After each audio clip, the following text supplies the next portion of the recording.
Destiny Rise of Iron GJALLAHORN in-depth review. Anyway, GJALLAHORN was the best and still is one of the best of the heavy weapons in Destiny. Why? Because the only one perk that stands out on it, the Wolfpack rounds, which is basically you shoot a missile, it tracks, and then it explodes and makes tons of little mini missiles that also track on the same target, and they explode too. So it's basically an upgraded version of the cluster missile, which is very good. It's super effective. And then you got soft launch, confined launch, smart launch, quick draw, snapshot, speed reload, and tracking. For the regular missile, I should say. Now getting on to the stats of this thing. Got rate of fire of 11, blast radius of 76, velocity of 90, stability of 53, reload of 68, and a magazine of 2. Aim assistance of 50 if you really want to know about that. Equip speed 50, recoil direction if you need to know 80, which is like the higher the number the straighter the recoil pattern, and the zoom is 20. Like if you need to know that. But anyway, the GJALLAHORN is one very good weapon. It was back then the best weapon. It was basically, okay, come into the fire team, you have GJALLAHORN, and like, okay, what weapons do you have? Oh, I have a Cirrus. No, get out. Basically, this thing was recommended for every single fire team in any like regular like competitive scene other than the Thorn. And yeah, it's solar burn. You can infuse it all the way up to the new light level 400. One thing I'd say with the Wolfpack rounds, it's kind of a probability. It's kind of a luck in the chamber, I should say, because sometimes I shoot the thing and the Wolfpack rounds don't even come out, but then sometimes all six, 8, or something like that Wolfpack rounds come out of the missile. And this makes some very interesting damage, how do you call it, DPS.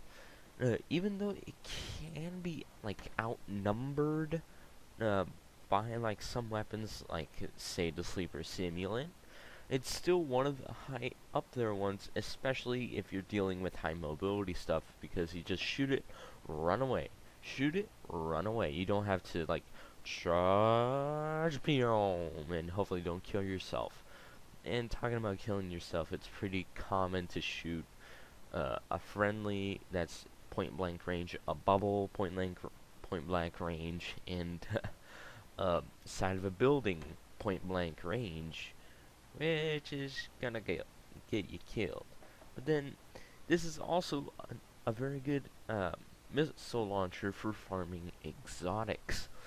What I mean, you know the Scourge of Winter strategy where you go into the regular strike, pop it through your coins, go into the boss battle, take him down all the way to just about nothing health, just about like 1 hit point, and then take your GJALLAHORN or Dragon's Breath, so that's what they recommended, but GJALLAHORN is better.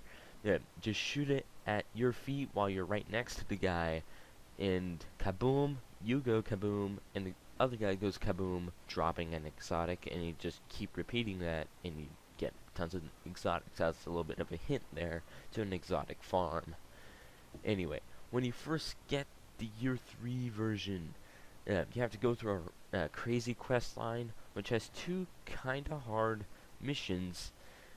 It's not too hard if you have a fire team or you already have GJALLAHORN. I mean the Year 3 version.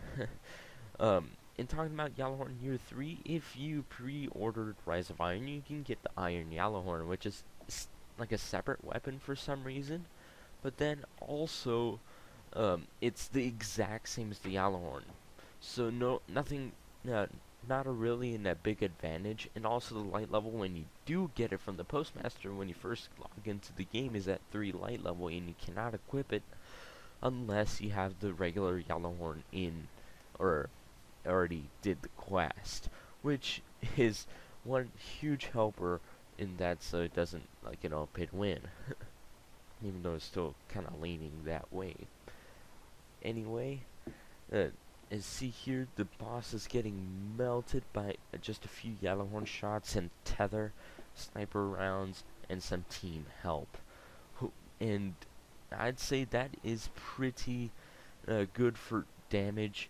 It doesn't outclass some of the best, but it is one of the best. So yeah, I'd say give this gun a uh, good old one of the best medal, and because, well, because it's good for like damage, like over time ish. How do you call it? Like the damage, like time to kill ish, like damage per second. But then also there's damage like overall, like the numbers, the base numbers, which that medal goes to the Sleeper Simulant. But anyway, smack that like button, hit the sub, drop a comment, and I'll see you guys later for another video on my channel. And I'll link in the description the video on how to get this thing.